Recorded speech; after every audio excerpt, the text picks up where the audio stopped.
में हमने एक फर्स्ट रूल ये किया था, देखा था। पहला रूल क्या है कि कभी भी अगर तुम्हारा, let me open my clips, okay, intelligent. So अगर जो भी रूल है, फर्स्ट रूल है हमारा, तुम कभी भी कोई भी वेरिएबल डिक्लेयर कर रहे हो, चाहे तुम्हारा स्टैटिक वेरिएबल हो या इंस्टेंस वेरिएबल हो, तो तुम्हें इनिशियली स्टार्टिंग में टॉप पे डिक्लेयर करना है वेरिएबल। सपोज ये हमारा क्लास है, तो इस क्लास में क्या करना है, हमें टॉप पे डिक्लेयर करना है, टॉप पे डिक्लेयर करना है। अगर मेथड है, तुम्हारी कोई भी मेथड है, तो उस मेथड में भी तुम्हें क्या करना है, वेरिएबल को टॉप पे ही डिक्लेयर करना है। In the sense, let me create, I think where is that, let me create example. First rule,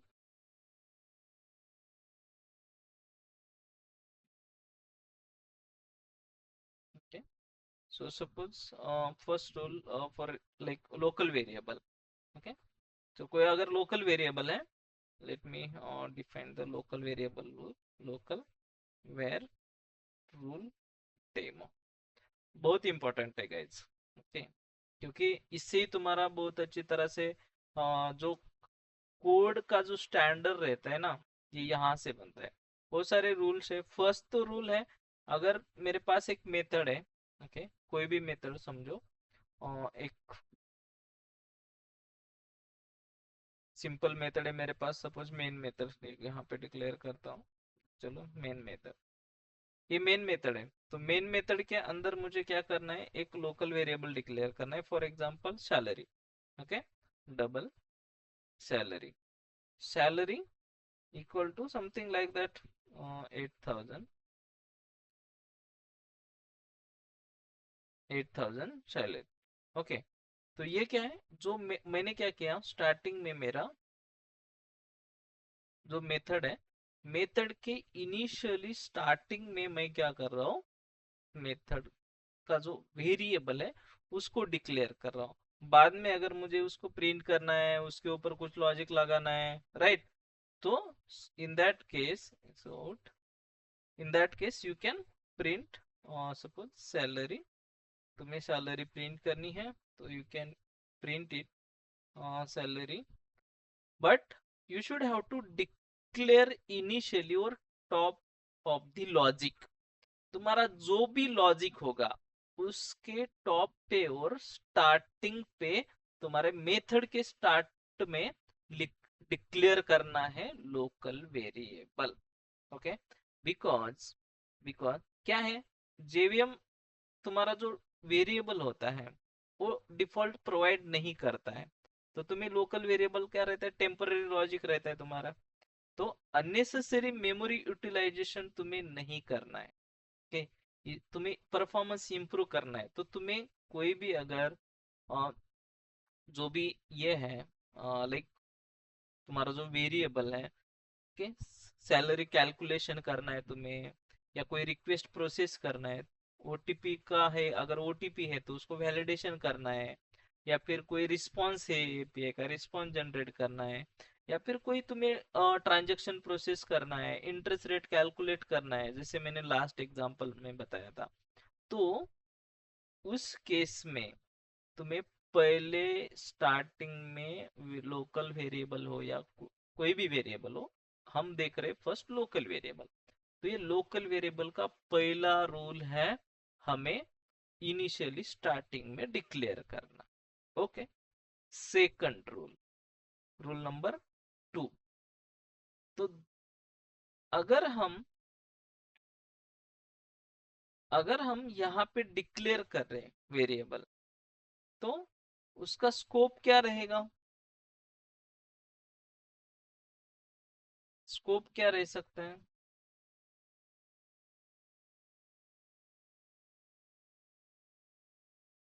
guys, scope क्या रहेगा, ये लोकल ही रहेगा ना, लोकल ही रहेगा, करेक्ट, Yes. यस, इसका लोकल स्कोप क्या रहेगा, लोकल रहेगा। उसके बाद मुझे जो भी लॉजिक लगाना है तो आई कैन डू।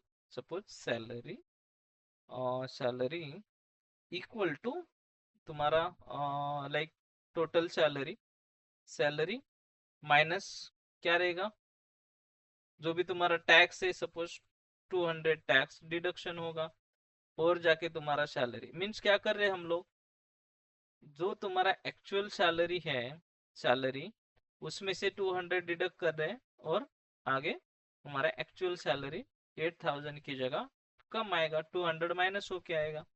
मीन्स ये लॉजिक हम इम्प्लीमेंट कर रहे हैं लेट, बाद में। तो ये पहला रूल है। सेकंड रूल क्या है, सेकंड रूल क्या है लोकल वेरिएबल का?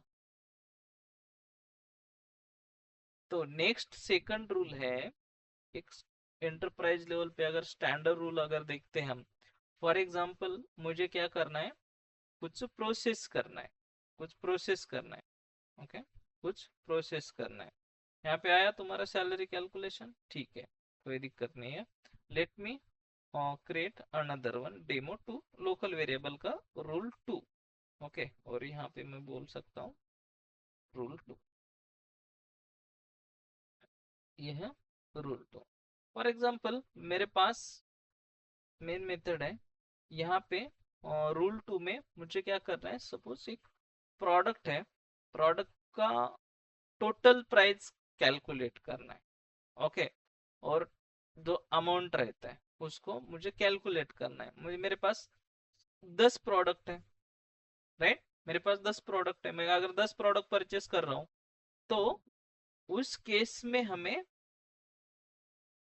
जब भी प्रोडक्ट है तो प्रोडक्ट का क्या रहेगा, फर्स्ट तो मेरा क्या रहेगा, डबल, फॉर एग्जांपल, और हमारा total price, right, total price. Product अगर ले रहा हूं मैं, मुझे सपोज टोटल प्राइस कैलकुलेट करना है, यहाँ पे टोटल प्राइस डायरेक्टली अगर मैं ऐसे लिख देता हूं तो चलेगा क्या? Is this good, is this good practice? अगर हम यहाँ पे टोटल प्राइस लिख देते हैं ऐसे, नहीं तो फिर क्या करेंगे, जीरो लिख देंगे, अभी तो मेरा टोटल प्राइस जीरो है। बट जब मैं यहाँ पे ये हटा देता हूँ, इसको हटा देता हूँ, रूल नंबर 2, रूल नंबर 2 कि फॉर एग्जांपल मेरे पास टोटल प्राइस कैलकुलेट करनी है, तो मैं यहाँ पे क्या कर रहा हूँ, इनिशियली मेरा रूल क्या बोलता है, फर्स्ट रूल, नहीं, मेरा फर्स्ट मुझे वेरिएबल डिक्लेयर करना है टॉप पे, वेरिएबल टॉप पे डिक्लेयर करना है। तो मैंने टॉप पे तो किया डिक्लेयर, चलो मेरे पास अभी प्रोडक्ट मुझे परचेस करने हैं, चलो इसलिए मैं एक फॉर लूप ले रहा हूँ, मुझे 10 प्रोडक्ट चाहिए, for example int I equal to 1 से मुझे लूप चलाना है, ओके, उस लूप में मैं क्या करता हूँ, I less than equal to 5 suppose, और मुझे something like that I plus plus plus plus, sorry, I plus plus, okay. तो यहाँ पे मुझे क्या करना है, उसका टोटल प्राइस निकालना है, क्योंकि हर एक प्रोडक्ट का प्राइस मुझे निकालना है। तो एक प्रोडक्ट का price suppose for example 100 rupees है, राइट, एक प्रोडक्ट का प्राइस मुझे क्या है, 100 रुपीज है। टोटल प्राइस इक्वल टू मेरा जो एक प्रोडक्ट है, आई, फर्स्ट एंट्री मेरी इसमें होगी, मैं इसको क्या कर सकता हूँ, इनटू जो भी मेरा सपोज 100 रुपीज प्राइस कंसिडर करो, तो क्या होगा इस केस में, इस केस में मुझे टोटल प्राइस कैलकुलेट करनी है, system dot out dot println, और मैं टोटल प्राइस यहाँ पे प्रिंट कर रहा हूँ, मेरे आई की प्राइस और total price. Let me demonstrate, अगर हम ऐसे करेंगे, फर्स्ट रूल तो बराबर है, बट किस एप्लीकेशन पे, कहाँ पे मेरा रूल कैसे ऐड होना वो जरूरी है। This is the real time scenario I am explaining, I will give you the simple rule as well, don't worry. तो हर एक का क्या हो रहा है, इस केस में क्या हुआ मेरा, पहला प्रोडक्ट 100 रुपीज, दूसरा प्रोडक्ट 200 रुपीज, तीसरा 3 4 5, मेरे पास के कितने प्रोडक्ट हैं, 5। तो मेरा अभी कितना आया कैलकुलेशन, 500, बराबर है। तो यहाँ पे अगर मेरा 500 डायरेक्टली चार्ज आया है, तो कैलकुलेशन कैसे हो रहा है मेरा, फर्स्ट फर्स्ट जो है, प्रॉब्लम क्या है कि टोटल प्राइस यहाँ पे अगर लिख रहे हैं हम, टोटल प्राइस यहाँ पे लिख रहे हैं, टॉप पे, टॉप पे लिख रहे हैं हम, और अगर हम इस टोटल प्राइस को यहाँ प्रिंट नहीं करते, यहाँ पे करते,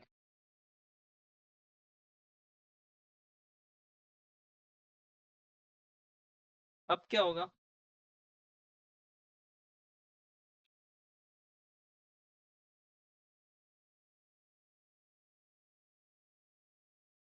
क्या है हमारा प्राइस, 500। तो टोटल प्राइस क्या है कि हमारा अननेसेसरी लूप चल रहा है, जो एक्सेसिबल, आउटसाइड भी एक्सेसिबल है। तो हम इसमें हम जब प्राइस कैलकुलेट कर रहे, तो ये क्या हो रहा है कि हमारा इसका पहला प्रॉब्लम है कि तुम जो टोटल प्राइस है वो आउट लूप के बाहर भी एक्सेस कर पा रहे अननेसेसरी। तो क्या कंफ्यूजन है इसमें, तुम्हारा एक कंफ्यूजन क्रिएट कर रहा है। अगर एक्सीडेंटली किसी ने मॉडिफाई किया, राइट, तो प्रॉब्लम हो जाएगी, क्योंकि जो तुम्हारा एक्चुअल प्रॉब्लम है वहां पे क्रिएट हो सकता है, और डिबग करने के लिए तुम्हें दिक्कत भी आ सकती है। ओके, टोटल प्राइस यहाँ पे तुम मेरा, चलो कैलकुलेट हो गया 500। बस मैं इस इसके बाहर अभी मेरा ये, मैं तो यहाँ पे प्रोडक्ट परचेज कर रहा हूँ, बट प्रॉब्लम क्या कहाँ आ रही है, सपोज यहाँ पे मैं टोटल प्राइस इक्वल टू 100 कर देता हूँ। अब क्या होगा, अब क्या होगा, क्या हो गया मेरा टोटल प्राइस, मेरा मैंने तो मैंने तो क्या किए हैं, 5 प्रोडक्ट परचेस किए हैं 100 रुपीज के हिसाब से।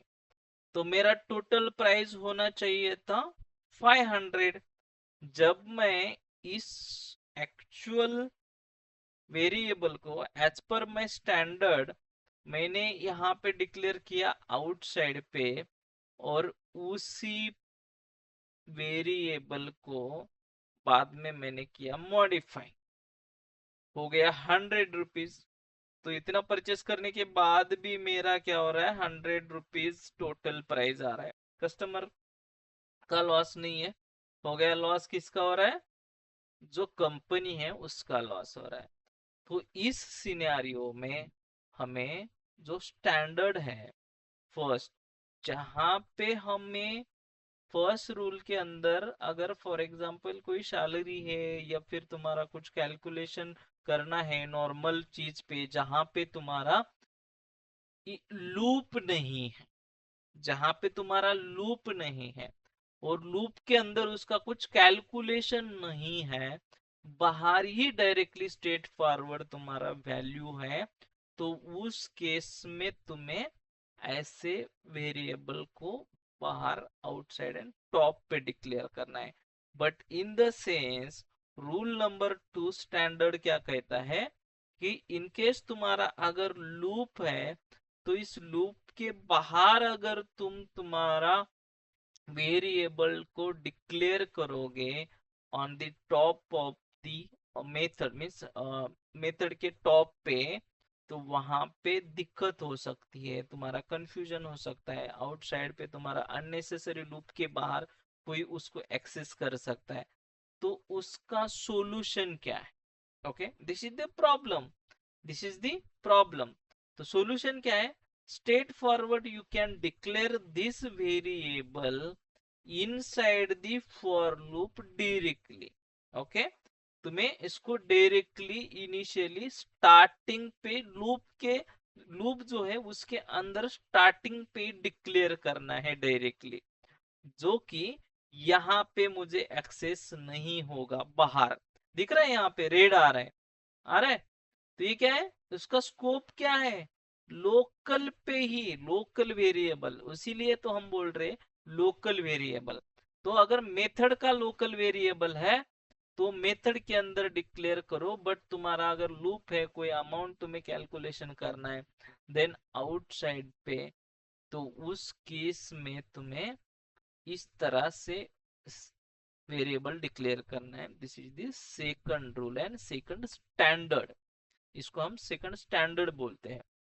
ते लूप के अंदर करो, जो कि मैं बाहर इसको मॉडिफाई नहीं कर पाऊंगा, क्योंकि इसको, उसका जो स्कोप है फॉर लूप के अंदर है, बाहर नहीं आएगा। That is the most important thing.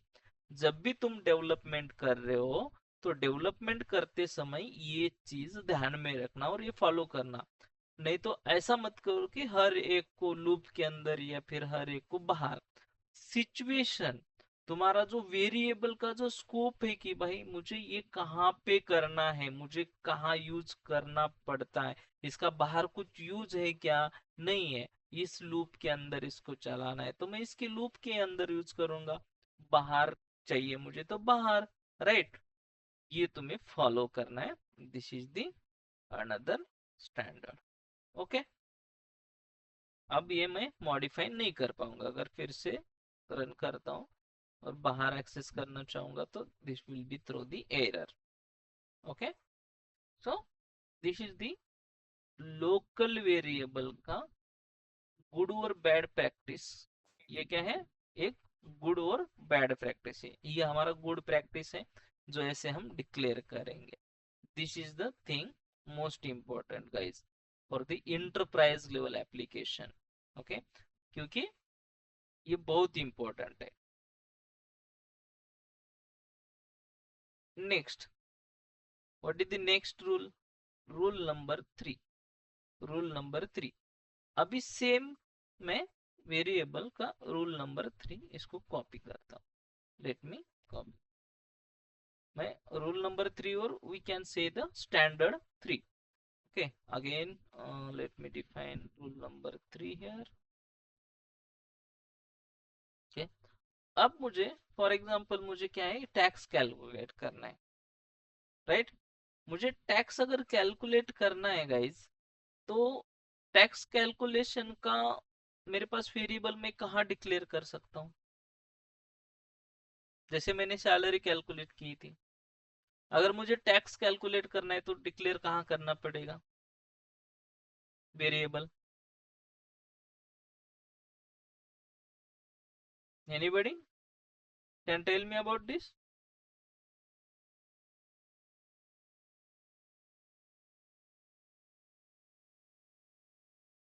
No, okay, so अगर हम कोई भी फिक्स वैल्यू वाला, कोई भी फिक्स वैल्यू वाला वेरिएबल लेते हैं, टैक्स क्या होता है हमारा, इंटरेस्ट रेट टैक्स क्या होता है, एक फिक्स होता है, वो कंटिन्यूअसली चेंज नहीं होता है या फिर हर बार मॉडिफाई नहीं होता है। तुम एक बार रूल बनाते हो तो हर बार नहीं होते ना चेंज रूल, वो रूल क्या होते हैं कि कभी तो चेंज होते हैं, तो उसको तुम्हें चेंज करने के बाद वो सब जगह पे रिफ्लेक्ट होते हैं। तुमने रूल चेंज किया, वो जाके फिर आगे जाके मॉडिफाई अगर होते चले गया आगे, तो आगे रूल ही नहीं रहेगा। Suppose for example Modi ji, Modi ji ने अभी रूल निकाला है, सपोज कि तुम्हें पेट्रोल यूज नहीं करना है ज्यादा, ओके, तेल का भी ज्यादा यूज नहीं करना है। उन्होंने वो स्टेटमेंट दिया, वो अगर वो गवर्नमेंट और वर्क फ्रॉम होम का रूल दिया, ठीक है, वो नॉर्मल रूल है, स्ट्रिक्ट नहीं है, वो लोग फॉलो नहीं कर रहे, जो फॉलो कर रहे हैं ठीक है, नहीं कर रहे नहीं कर रहे। बट कुछ गवर्नमेंट के ऑफिस है या कुछ कंपनी का रूल है वो फिक्स रहता है। तुम्हारे अगर ऑफर लेटर आता है तो ऑफर लेटर में तुम्हारा टर्मिनेशन का रूल होता है, या तुम्हारा इंक्रीमेंट वाला भी कुछ रूल होता है कि कितने साल के बाद तुम मीन्स कितने महीने के बाद तुम एलिजिबल रहोगे इंक्रीमेंट के लिए, ये बहुत सारे ऐसे अलग अलग रूल्स होते हैं। तुम्हारा कोड कंडक्ट का रूल होता है। ओके, ये जो रूल बनते हैं ना, एक बार वो डिफाइन करते हैं। अगर कंपनी में कुछ दिक्कत आती है, वो भी किसी ने रूल ब्रेक किया किस अलग तरीके से, तो वो फिर रूल निकालते हैं और वो रूल अप्लाई करते हैं। और जाके HR rule means management rule निकालती है, वो एचआर फॉलो करने को लगाते हैं। बट मैनेजमेंट ने रूल निकाला, एचआर ने कुछ मॉडिफाई किया, फिर डेवलपर के पास गया, उन्होंने भी कुछ ऐसे ही मॉडिफाई किया, तो ऐसा नहीं होता है ना। एक स्टैंडर्ड रूल होता है, तो उस रूल के हिसाब से वैसे ही है यहाँ पे। कुछ अगर हमारे फिक्स्ड कैलकुलेशंस या फिर कुछ फिक्स्ड वैल्यू है, तो वो अगर हमें चेंज नहीं करने हैं, तो उस केस में फाइनल और फिक्स्ड वैल्यू अगर हमें यूज करनी है, तो उस केस में हमें डिफाइन टॉप पे डिफाइन करना है, मेथड के टॉप पे। फॉर एग्जांपल मुझे है टैक्स, ओके, कितना परसेंट टैक्स मुझे लगाना है। ओके, तो मैं क्या करूंगा, इन द सेंस क्या है, double tax, double. Suppose for example अभी मुझे 18%, 18.0 समथिंग लाइक दैट मैं ये टैक्स लगा रहा हूँ। ओके, ये आगे जाके मॉडिफाई हो सकता है ना, हो सकता है नहीं हो सकता है। अगर मैं इसको ऐसे ही रखता हूँ, ओके, अगर मैं इसको ऐसे ही रखता हूँ, तो इसके चांसेस है मॉडिफाई हो सकते हैं। ओके, तो इसीलिए सेकंड रूल है, थर्ड रूल, कि इसको फाइनल करना है। If your value is fixed, अगर तुम्हारी कोई भी वैल्यू है उसको अगर फिक्स करना है, तो इसीलिए तुम्हें फाइनल कीवर्ड आता है, वो मैं बताता हूँ बाद में कीवर्ड्स की यूसेज। बट मुझे अभी मॉडिफाई नहीं करने देना है, तो उसको डिक्लेयर कर रहा हूँ एज अ फाइनल। तो फाइनल वेरिएबल डिक्लेयर करके इसको मैं आगे फॉलो कर दूंगा। मीन्स डायरेक्टली अभी ये मेरा ये हो गया टैक्स का रूल फाइनल। और अगर मुझे प्रोडक्ट का अमाउंट कोई कैलकुलेट करना है सपोज विथ टैक्स, तो सैलरी कैलकुलेट करना है या समथिंग लाइक दैट, तो I can do that. Suppose double salary, और जो मेरा टैक्स है उस सैलरी के ऊपर मैं टैक्स लगाता हूँ। तो मेरा सपोज फॉर एग्जांपल सैलरी है 8,000, तो 8,000 के ऊपर मुझे क्या करना है, टैक्स लगाना है। तो टैक्सेबल जो भी अमाउंट रहेगा, तो I can calculate that. Suppose for example double, then tax salary after tax, और ये सीधा सैलरी इनटू लाइक जो भी तुम्हारा सैलरी है इनटू टैक्स डिवाइडेड बाय 100। तो इससे तुम्हारा जो टैक्सेबल सैलरी रहेगा वो तुम्हें मिलेगा। You can see this after tax. Okay, जो टैक्स मीन्स ये तुम मॉडिफाई नहीं कर पाओगे आगे चल के, तो इसीलिए तुम फाइनल डिक्लेयर कर दो, फिक्स रखो, जो भी फिक्स वैल्यू है उसके लिए तुम फाइनल वेरिएबल डिक्लेयर कर सकते हो। ओके, अब ये स्टैंडर्ड है। ओके, ये स्टैंडर्ड है। ऐसे ही तुम्हारे जो जो भी लाइक ये होते हैं, तुम्हारा जो कोड का सेफ्टी होता है, रीडेबिलिटी जो होता है ना, वो इम्प्रूव करता है। और तुम्हारा जो फाइनेंस सिस्टम है, फाइनेंस के सिस्टम में बहुत यूजफुल होती है ये चीजें।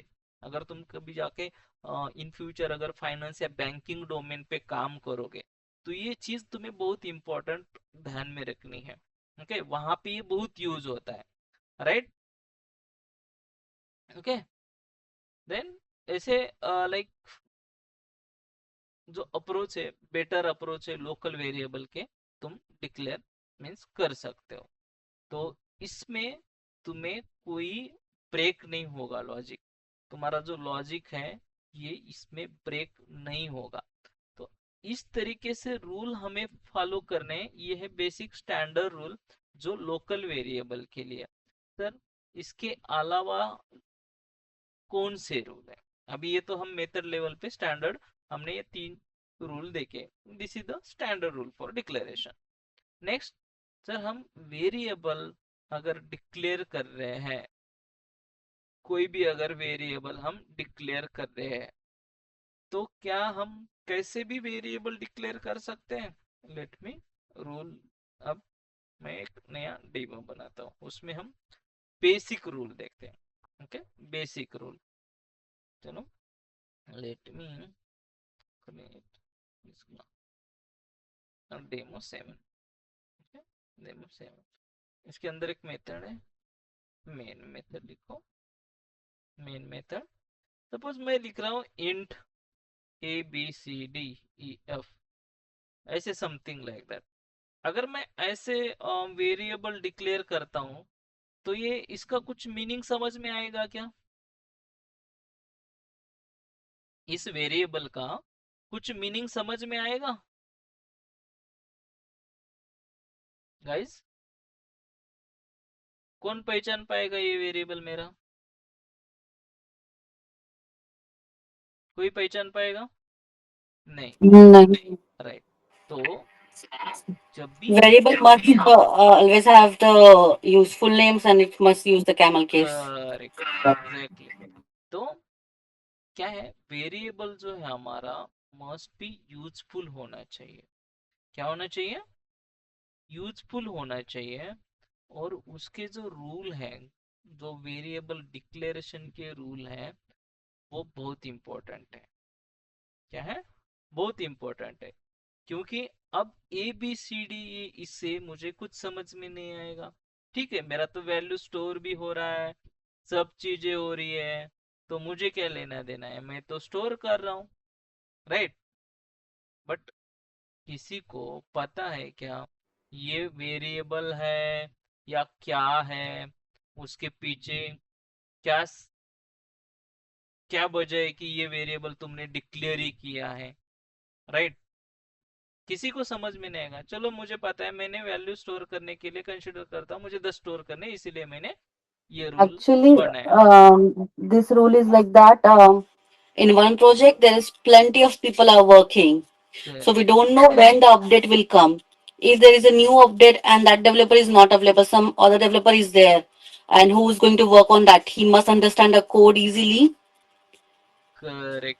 Otherwise, if we give the name like ABCD or something like that, which is not meaningful, then it takes his like might be more than half a day to debug it. Exactly. We अभी के लिए okay, we can not find और we can not debug this variable. Suppose something happen in production or some like a pre-pod or in application dev application, suppose in that case some new developer has like take over this application, and something happened in the calculation. Some in the calculation there is added something 10 rupees, okay, in the total price. And so because of this variable someone like added like that total, okay. Suppose for example double double total total amount equal to 10,000 plus something happen like that, A B C D E F, and somewhere it is added. I don't know, dynamically something happened, or somewhere it's get calculated due to this um, some reason, okay. He's added or coupon code, suppose coupon code, he tried to add the coupon code of 10 rupees on the some of the product. In that case that will be happen, we are not able to identify this, okay. तो मुझे क्या करना है, अगर कोई भी coupon, मैं कोई भी अगर वेरिएबल डिक्लेयर करता हूँ तो वो मीनिंगफुल होना चाहिए। मुझे अगर मुझे कूपन कोड, मैं 10 रुपए का डिस्काउंट दे रहा हूँ, तो मेरा क्या चाहिए यहाँ पे, कूपन कोड का कूपन और some discount, okay. Discount, discount नाम का मैं वेरिएबल यहाँ पे डिक्लेयर कर रहा हूँ, तो वो लेटर्स जो है वो मीनिंगफुल होने चाहिए। नेम, नेम कंटेंट होने चाहिए, ओके। उसके जो कंटेंट होते हैं कुछ नेमिंग कन्वीनियंस होनी चाहिए। तो ये है डिस्काउंट। तो अभी समझ में आएगा कि मुझे, हाँ, ये जो वेरिएबल डिक्लेयर किया है डिस्काउंट और उस पे दिया है 10 रुपए का वैल्यू, मीन्स अब अगर मैं ये कहीं पे जाके यूज करता हूँ तो इसकी कोई भी इसमें दूसरे वेरिएबल के साथ या फिर कई कैलकुलेशन के साथ या कोई प्रोडक्ट के ऊपर, तो ये क्या करेगा, 10 रुपीज का डिस्काउंट देगा, उसका कैलकुलेशन वैसे होगा। तो हमें पता चलेगा कि ये वेरिएबल जो है डिस्काउंट वाला है। दूसरी चीज है इसके अंदर हम, अब सर ये डिस्काउंट है, अगर इसको अगर हम डिस्काउंट 1 कर दे तो चलेगा? चल जाएगा, कोई दिक्कत नहीं है। तो जब वेरिएबल हम डिक्लेयर करते हैं तो some time it will be allowed, क्योंकि अगर तुम्हारे पास दो वेरिएबल है या तीन वेरिएबल सिमिलर नेम के हैं तो some time you might be allowed for this. Okay, but standard कहता है कि इसको तुम्हें डिक्लेयर करना है तो यहाँ पे ऐसे मत करो। ओके, और हमारे पास वेरिएबल जब डिक्लेयर करते हैं वहां पे तुम अंडरस्कोर दे सकते हो, अंडरस्कोर दे सकते हो। तो इसमें क्या होगा, व्हाट हैपन, ओके, तो इसमें क्या होगा कि अंडरस्कोर अलाउड है। सर अंडरस्कोर की जगह हम डैश दे सकते हैं क्या? नहीं, क्योंकि ये अलाउड नहीं है, इसका रूल है, वेरिएबल डिक्लेरेशन का रूल। तो वेरिएबल तुम डायरेक्टली मीनिंगफुल नेम से लिखो, डैश मत देना, इन द सेंस माइनस को कंसिडर किया जाएगा, माइनस। तो इसीलिए वो ऑपरेटर है, राइट? ये क्या है हमारा ऑपरेटर है, तो ऑपरेटर हम इसके अंदर ऐड नहीं कर सकते। ओके, ऑपरेटर ऐड नहीं कर सकते सर, कोई भी ऑपरेटर हो ऐड नहीं कर सकते हो तुम वेरिएबल के साथ। डायरेक्टली डिजिट यूज कर सकते हो, लेटर्स यूज कर सकते हो वेरिएबल डिक्लेरेशन के साथ, तुम जब वेरिएबल डिक्लेयर कर रहे हो तब। देन अंडरस्कोर यूज कर सकते हो as like this. Can we use dollar? Yes, right, हम डॉलर भी यूज कर सकते हो क्या सर? हैशटैग यूज कर सकते हैं क्या? नहीं, हैशटैग भी यूज नहीं कर सकते हो क्या सर? परसेंटेज यूज कर सकते हैं क्या? नहीं, बिल्कुल नहीं। ओके, सिंबल में साइन में तुम्हें डॉलर साइन अलाउड है। ओके, डॉलर साइन अलाउड है, बट बाकी के जो साइन है तुम्हें अलाउड नहीं है।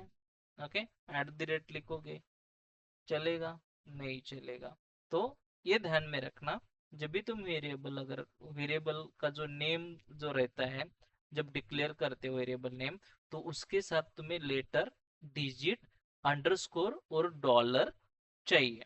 सर हम, ठीक है, ये तो हम अंडरस्कोर और डॉलर यूज करेंगे, तो हम अगर उल्टा यहाँ पे स्टार्टिंग में अगर हम डॉलर देते तो क्या होगा?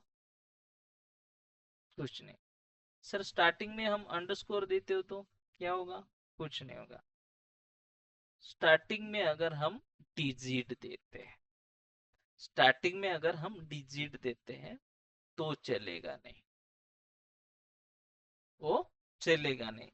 तो इसका मतलब ये होता है कि तुम्हारा जो वेरिएबल का रूल है, इनिशियली तुम्हें लेटर से ही स्टार्ट करना है, लेटर से ही स्टार्ट करना है, कोई भी वेरिएबल हो, इवन दो तुम्हारा लोकल वेरिएबल हो या तुम्हारा इंस्टेंस वेरिएबल हो या फिर स्टैटिक वेरिएबल हो, it should be start from letter only, digit not allowed first.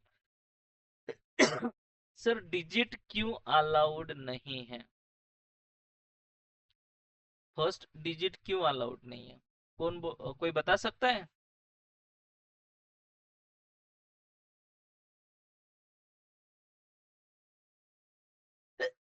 I am sorry, कोई बता सकता है?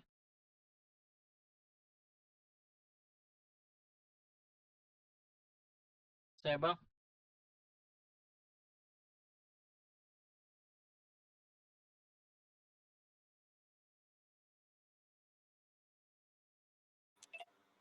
Uh, just a second, I'm just reminding it.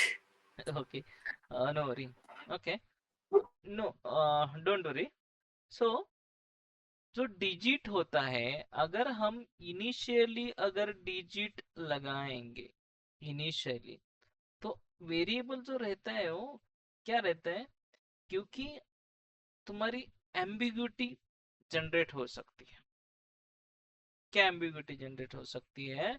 कि तुम्हारा जो नेम है तुम्हारे वेरिएबल का, करेक्ट, तुम्हारा वेरिएबल का जो नेम है, अगर फॉर एग्जांपल तुम 1 लिख रहे हो यहाँ पे, ये डिस्काउंट 1 है, ऐसे समझ में तो नहीं आएगा, इनिशियली It's जनरल है, करेक्ट।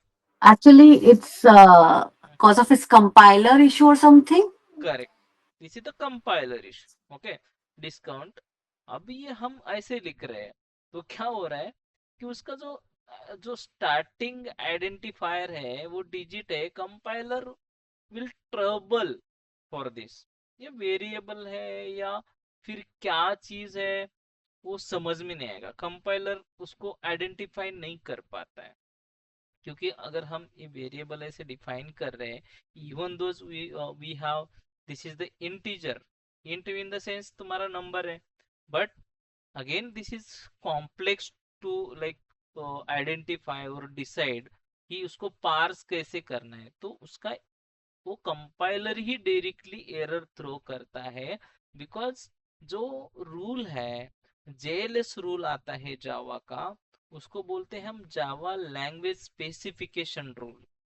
तो तुम्हारे फर्स्ट जो रहता है लेटर अंडरस्कोर और करेंसी सिंबल ही अलाउड करता है, क्योंकि अगर सब्सिक्वेंट लेटर तुम देते हो तो कोई प्रॉब्लम नहीं है, अगर लेटर देते हो, देन डिजिट देते हो, देन अंडरस्कोर देते हो, देन करेंसी सिंबल देते हो, there is a not any issue. But most probably if you are trying to like define the digit initially, start, okay, start at the start, then looks like this is a number, not a variable, okay, ये क्या लगता है उसको कि ये number है, variable नहीं है। अगर तुम आगे कुछ भी लिखोगे तो क्या आइडेंटिफाई नहीं करेगा। हमारा जो जावा का कंपाइलर है वो कैसे करता है, क्लास लोड करके इनिशियली टॉप से बॉटम तक वो कंपाइल करते जाता है ना इंटरप्रेटर तक, राइट। तो जावा सी जो कंपाइलर है वो उसको आइडेंटिटी नहीं कर पाता है, आइडेंटिफाई नहीं कर पाता है। तो इसीलिए अगर तुम्हें ऐसा लिखना है, अगर फर्स्ट, अगर तुम्हें 1 लिखना है तो उसकी जगह तुम डायरेक्टली लेटर यूज करो, first discount, okay, first discount like that. तो इस तरह से तुम्हें इसको डिफाइन करना है, मीन्स तुम्हें क्लियर और रीडेबल जो रहता है ना वेरिएबल, वो होना चाहिए। तो that is the thing. So most probably compiler will not identify और नो विल नॉट कंपाइल और डिबग दिस थिंग, ओके। तो ये तुम्हारा डिजिट से स्टार्ट नहीं होना चाहिए, this will allow underscore, this will allow dollar, there is a not an issue, and the third means fourth thing, it should be meaningful name, तो इसका meaningful name होना चाहिए। गॉट इट, ये हमारा बेसिक रूल जो हमें follow करना ही करना है, ओके। और अगर फॉर एग्जांपल दूसरा, सर ये तो डिस्काउंट का हो गया, सपोज फॉर एग्जांपल मेरे पास अकाउंट नंबर है, राइट, तो डबल अकाउंट नंबर। अब एक अकाउंट नंबर ऐसे कैमल यूज कर सकते हो, कैमल केस, ओके। देन अगर नहीं कैमल केस यूज करना है तो ऐसे नंबर यूज करो, अंडरस्कोर यूज करो, जो कि तुम्हारा स्टैंडर्ड फॉलो करेगा डेटाबेस के, क्योंकि वो डेटाबेस में टेबल जनरेट होते हैं गाइस। क्योंकि जब भी तुम वेरिएबल डिक्लेयर करते हो ना, मोस्ट प्रोबेबली एक मॉडल में डिजाइन करते हो वेरिएबल, और वो उस वेरिएबल के अकॉर्डिंगली हमारा एक टेबल का डिजाइन बनता है, मीन्स टेबल क्रिएट होता है डेटाबेस में, उसका स्ट्रक्चर डिजाइन होता है। तो उसमें वो प्रॉपर नेमिंग कन्वीनियंस होनी चाहिए, वहां पे नेम तुम्हें क्वेरी एग्जीक्यूट करने के लिए या कई कैलकुलेशन के लिए, बहुत सारी चीजें उसके पीछे बिहाइंड द सीन्स, ओके। तो ये फॉलो करना है। Actually, हाँ हाँ, to be honest, whatever the name we are giving, it should be matched everywhere. Correct, Otherwise, we just ended with the only debugging the stuff with the right, small spelling mistake. Even the class's name is also relevant to the task what you are doing. Correct, correct, exactly. that is the thing will happen here also in Java. Similar like Node.js or React, any other class thing. तो यहाँ पे भी ये rule हमें follow करना है. Same तुम्हारा class का भी नेमिंग कन्वीनियंस होना चाहिए, वो मैं आने वाला हूँ उसके ऊपर. पहले हम वेरिएबल देखते हैं. तो वो भी है. तो यहाँ पे वेरिएबल का मोस्ट इम्पोर्टेंट थिंग गाइस कि तुम्हें प्रॉपरली वेरिएबल का नेम देना है जो मीनिंगफुल होना चाहिए, और जो अभी मैंने रूल बताए वो रूल हमें फॉलो करने हैं कि कैसे डिक्लेयर करते समय हमें टेक केयर किस किस चीज पे करनी है. और बहुत सारे रूल है. अगर ये स्टैंडर्ड है हमारा, कोई भी अगर हम डेवलपर अगर हमें बनना है तो वो हमें फॉलो करना ही करना है. That is best practice for declaring the variable. Okay, this is the and meaningful variable name, avoid unnecessary declaration, those thing will don't do. Okay, जो unnecessary तुम्हें कुछ चीजें करनी है तो वो नहीं करना है हमें. तो बेस्ट अप्रोच यही रहता है कि हर एक वेरिएबल को प्रॉपर उसका जो भी स्कोप रहता है उस स्कोप के हिसाब से, और प्रॉपरली नेमिंग कन्वीनियंस, और रीडेबल होना चाहिए, मेंटेनेबल होना चाहिए, एरर रिस्क नहीं आनी चाहिए उसमें. ओके, कॉग्निटिव लोड होना चाहिए. तो ये चीज तुम्हें वेरिएबल डिक्लेरेशन में यूज करनी है. Practice, good practice, bad practice इसी तरीके से होती है. तुम्हें हर बार वो प्रॉपर गुड प्रैक्टिस ही करनी है. Don't do the bad practices. Okay, तो हमें इस तरीके से ये इम्पोर्टेंट चीज है. तो अभी ये कब पता चलता है, अगर डेवलपमेंट में जाते हो ना, वहां पे एक टूल है सोनार नाम का. तो चेक मार्क के अंदर आता ही है. अगर तुम तुम्हारा वेरिएबल प्रॉपरली डिफाइन नहीं करोगे ना, तुम्हें तुम्हारी कंपनी एक टूल देगी. उस टूल से ये पूरा स्कैन होता है और तुम्हें इसको फिर चेंज करने के लिए बोलेगी, और खुद वो टूल सजेस्ट करता है कि तुम्हें कैसा नेमिंग कन्वीनियंस होने चाहिए और कैसे वेरिएबल डिक्लेयर करनी चाहिए. हर चीज तुम्हें वहां पे मिलती है.